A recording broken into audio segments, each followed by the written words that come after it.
Eu cumprimento a igreja do Senhor com a paz de Cristo. Amém? Louvado seja o nome do Senhor.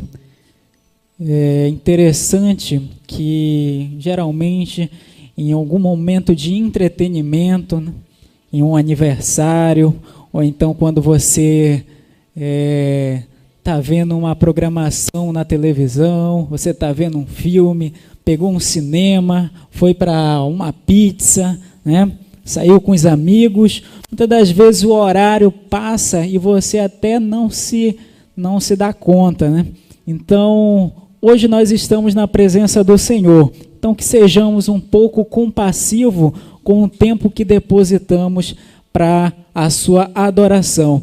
É interessante que muitas igrejas não têm ar-condicionado, não tem microfone, guitarra, o que é isso, né?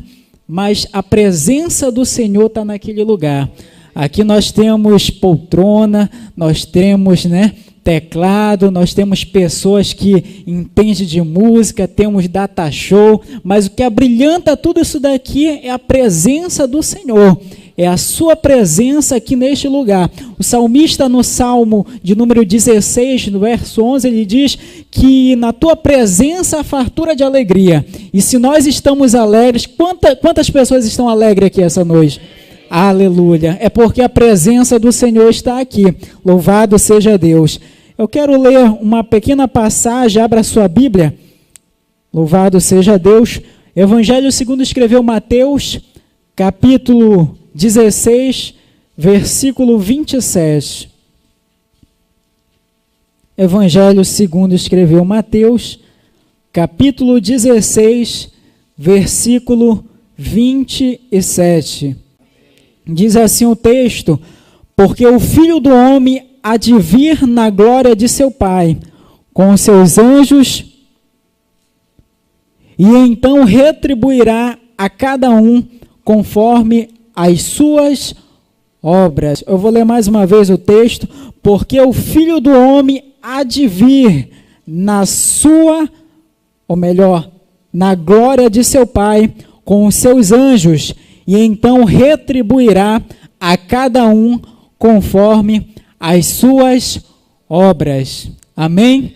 Você pode tomar o seu assento, fechar a sua Bíblia. A mensagem que eu tenho para trazer para você essa noite não é uma mensagem que tem a ver com o texto em si, mas é uma mensagem temática, é apenas um texto como referência. A mensagem que eu quero trazer hoje para você é muitas das vezes uma mensagem que as pessoas hoje já não têm muito interesse em pregar. Muitos pregadores, acredito até por displicência, não coloca mais no seu livro, no seu guia de esboço, a sua pregação, porque muitas das vezes não é uma mensagem entusiasmática, não é uma mensagem que leva a pessoa a uma euforia, mas a mensagem que eu quero trazer hoje para você, eu tenho certeza que vai contribuir na sua reflexão, na sua vida, de como estar a sua vida perante o Senhor. Hoje eu quero trazer uma mensagem para você sobre a vinda de Jesus. Louvado seja Deus. Muitas das vezes, outro tema receberia um glória a Deus, um aleluia, como receptividade, mas eu estou bem com Deus. Louvado seja o nome do Senhor. A vinda de Jesus, aleluia, é um tema que muitas das vezes nós estamos nos esquecendo. É um tema que, na verdade, deveria ser, aleluia, aquilo que todos os dias nós deveríamos nos preparar e nos lembrar. A vinda de Jesus, já foi falado aqui sobre esperança, devia ser, na verdade, a nossa maior esperança. Tem gente que tem a esperança de ganhar na Mega Sena, né? Tem gente que tem esperança de ter 4 carros, tem gente que tem esperança de ter um triplex, né? Tem gente que tem esperança de tanta coisa, né? Tem gente que tem esperança de namorar, né? Mas a maior esperança do crente tem que ser a vinda de Jesus. Louvado seja Deus. E a vinda de Jesus, ela fala muito aos nossos corações e ela fala sobre várias coisas. E, na verdade, de todas as coisas, do que a vinda de Jesus ela fala para cada um de nós, eu quero trazer 4 coisas sobre a vinda de Jesus que ela fala a cada um de nós. A vinda de Jesus, em primeiro lugar, ela fala sobre arrependimento. Louvado seja Deus. A vinda de Jesus, ela fala sobre arrependimento. Evangelho segundo escreveu Mateus, capítulo 3, versículo 1, João Batista, diz a Bíblia, e naqueles dias apareceu João Batista pregando no deserto da Judéia. O verso 2 diz, e dizia, arrependei-vos, porque é chegado o reino dos céus. Arrependimento. No Evangelho segundo escreveu Mateus, capítulo 4, versículo 17, diz, e daí por diante passou Jesus a pregar e a dizer, arrependei-vos, porque está próximo o reino dos céus. A vinda de Jesus, ela fala sobre arrependimento. Quantas vezes você não ouviu falar sobre a vinda de Jesus e você parou para pensar em todas as suas atitudes, em todas as suas obras, e nessa rápida análise que você faz da sua vida, de quantas coisas você não se arrepende, de quantas coisas você não diz, se eu pudesse voltar atrás e fazer de novo, que eu faria totalmente diferente. Quantas vezes você olha para as suas atitudes e pensa, como eu pude fazer isso? Como eu pude proceder dessa forma? Como eu pude viver dessa maneira? E você diz, se eu pudesse voltar atrás. A vinda de Jesus, ela fala sobre arrependimento. Arrependimento fala sobre mudança de comportamento. Só existe arrependimento, a Bíblia, ela nos adverte a nos arrepender. Do que é que eu e você estamos precisando nos arrepender?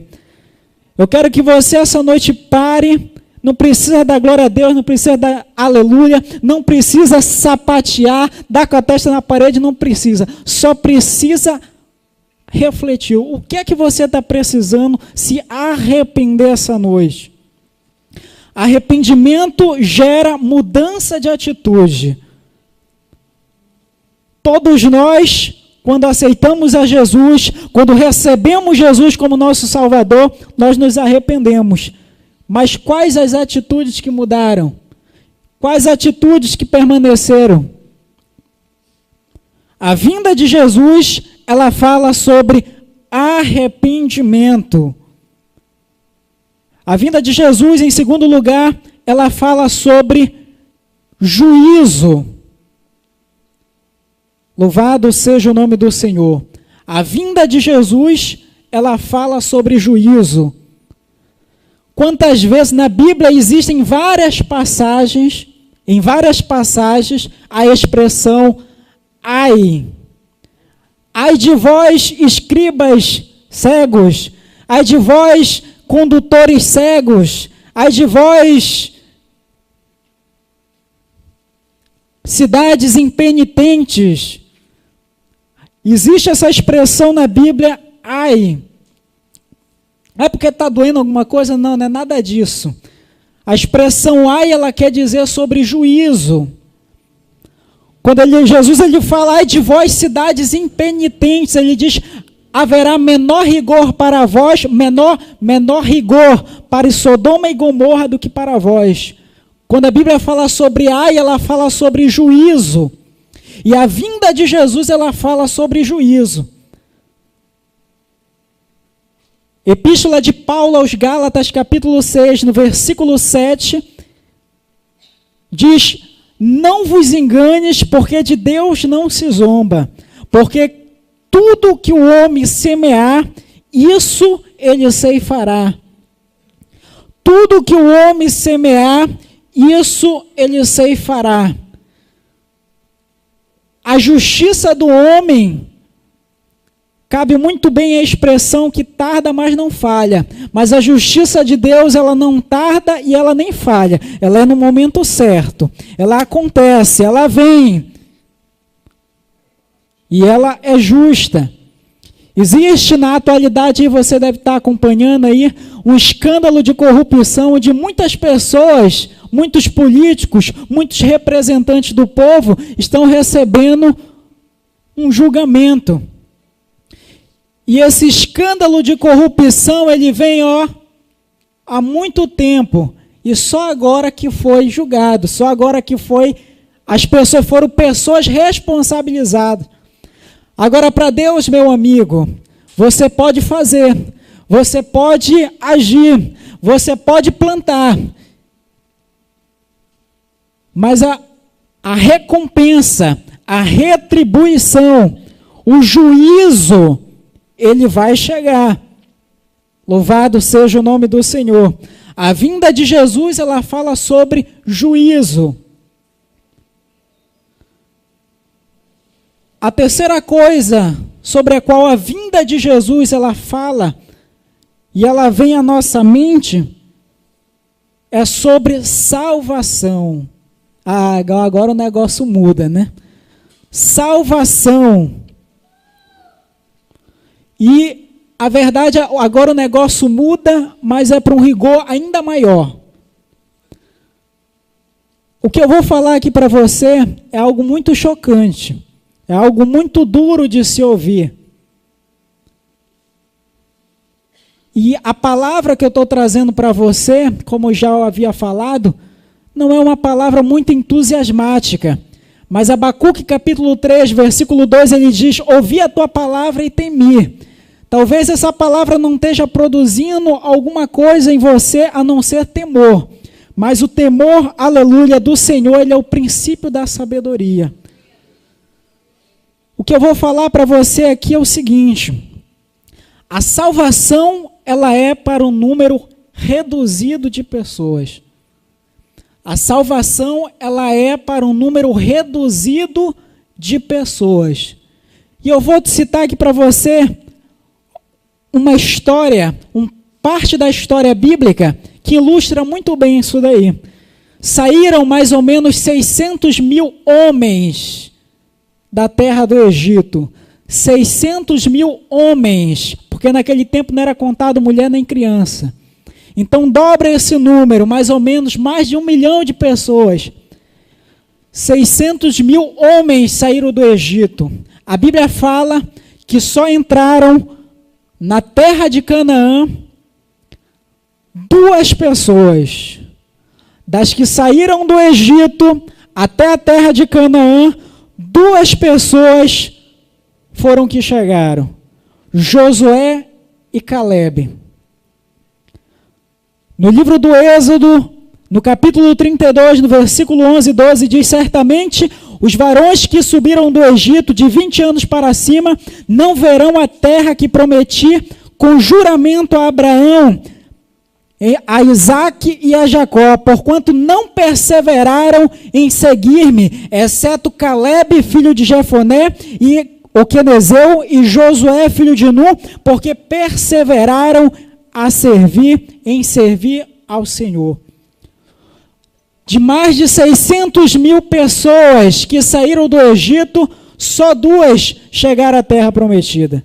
Só 2 receberam a promessa. Louvado seja o nome do Senhor. E aqui eu aprendo uma coisa, que salvação não é para todo mundo. Salvação, o texto já diz, é para quem persevera. Salvação é para quem persevera em servir ao Senhor. Louvado seja o nome do Senhor. Um dia está na igreja, outro dia está no mundo. Um dia meu pensamento é em Cristo, outro dia meu pensamento é no mundo. Um dia meu pensamento é na Bíblia, outro dia é em dizeres mundano. Um dia minha boca fala bênção, outro dia minha boca ela fala maldição. Um dia, aleluia, eu abençoo, outro dia eu amaldiçoo. Salvação é para quem persevera. Evangelho segundo escreveu Mateus, no capítulo 24, no versículo 12, diz: por se multiplicar a iniquidade, o amor de muitos se esfriará, mas aquele que perseverar até o fim será salvo. Louvado seja o nome do Senhor. Será que você está caminhando perseverante? Será que você está oscilante? Será que você está displicente? Louvado seja o nome do Senhor. E outra coisa que eu entendo é que salvação é para quem tem fidelidade. A característica daqueles que serão salvos são aqueles que são fiéis. Como está aleluia, o seu relacionamento com o Senhor? Será que é um relacionamento que está sendo moldado, bordado com fidelidade? No livro do Apocalipse, capítulo 2, versículo 10, diz: ser fiel até a morte e dar-te-ei a coroa da vida. Louvado seja o nome do Senhor. Salvação é para um número reduzido de pessoas.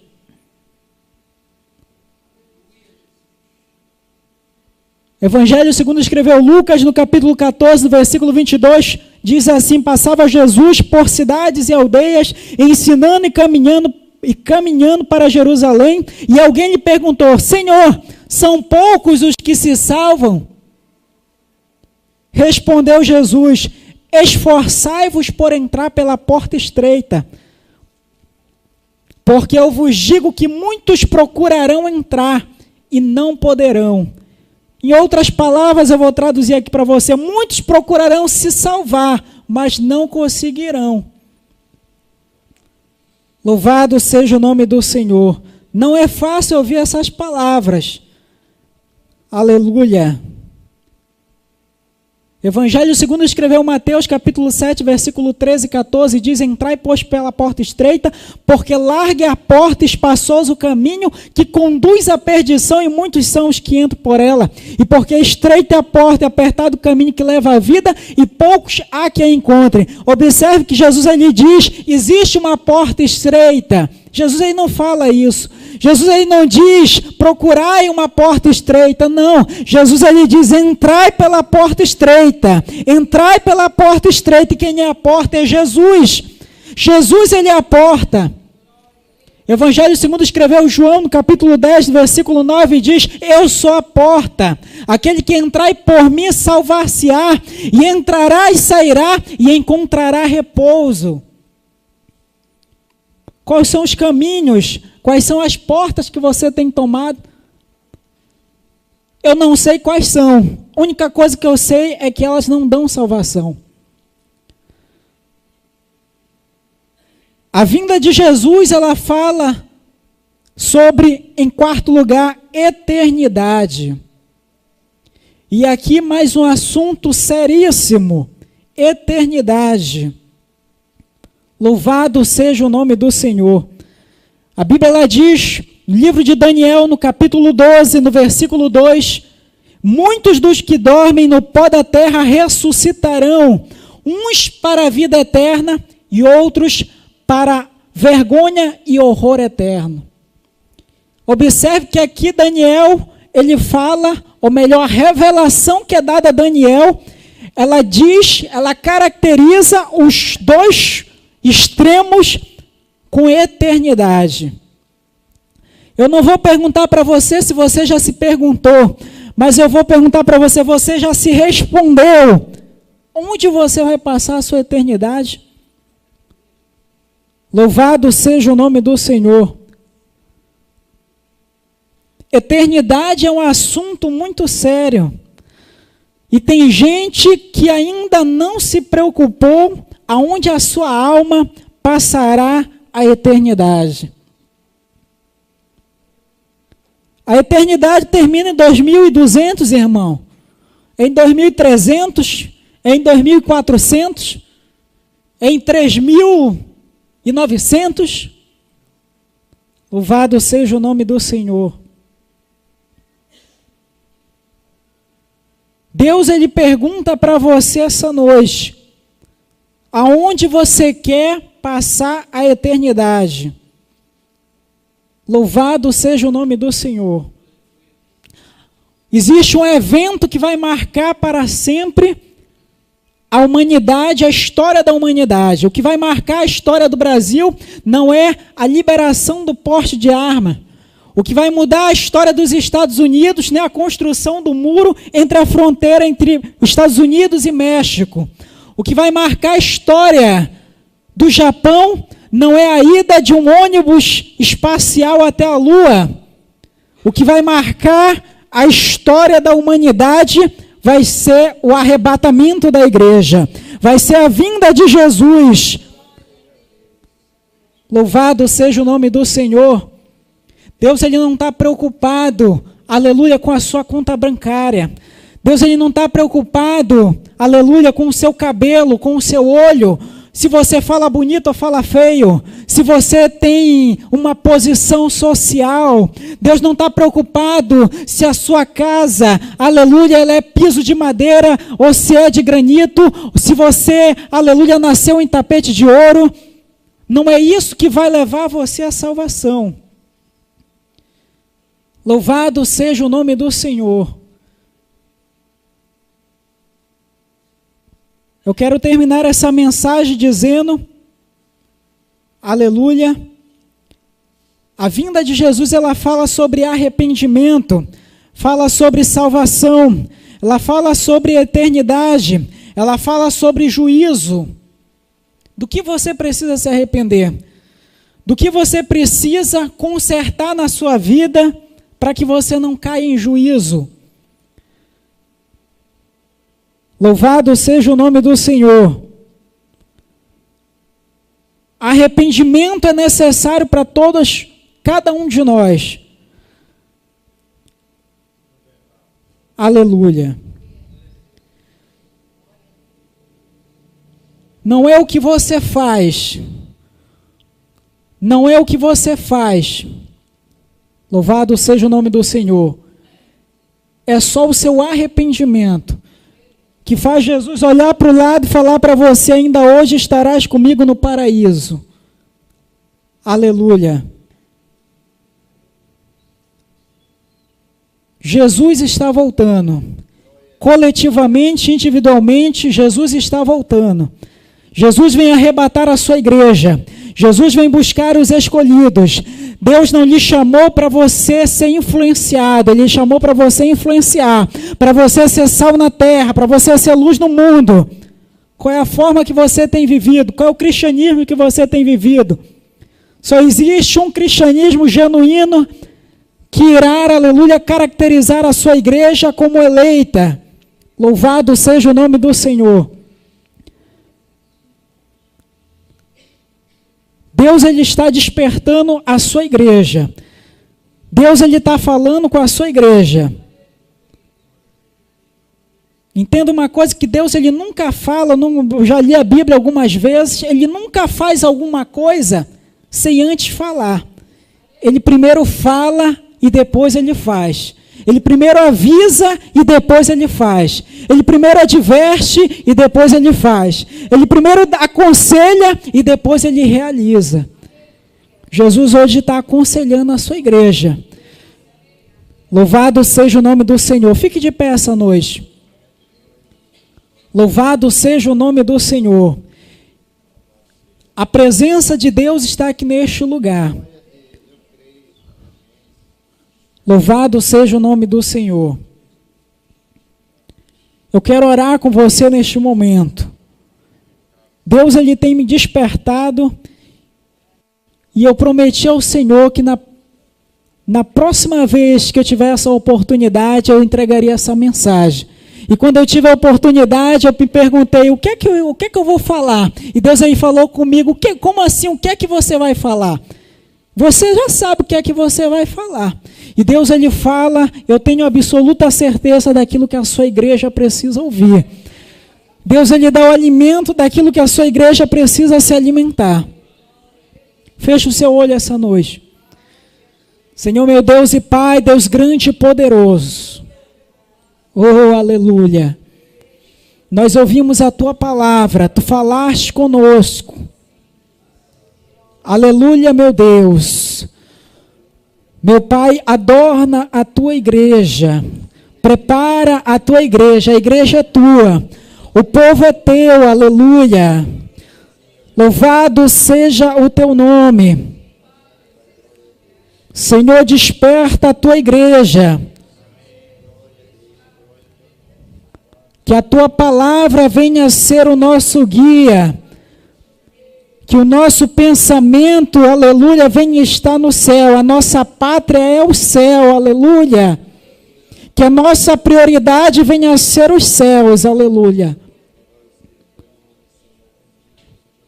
Senhor, tu sabes os nossos caminhos, tu sabes as nossas veredas, Tu tens visto as nossas aflições. O anjo diz à igreja, aleluia, lembra-te de onde tu caístes, pratica as primeiras obras, arrepende-te, senão vireis sobre ti como um ladrão, e não saberás a hora em que há de vir. Senhor, aleluia, tem misericórdia do teu povo, desperta a tua igreja. Louvado seja o teu nome. A igreja é tua, aleluia. A igreja é tua, Senhor. Prepara-nos, Senhor, para o grande casamento. Prepara-nos, ó Deus, aleluia. Para assim como o trigo é ceifado, é colhido, aleluia. Louvado seja o teu nome. Eis aqui, Senhor, a tua igreja. Eis aqui a tua mensagem. Abençoa a tua casa, abençoa a tua igreja e a tua obra. É o que nós te pedimos em nome de Jesus. Amém.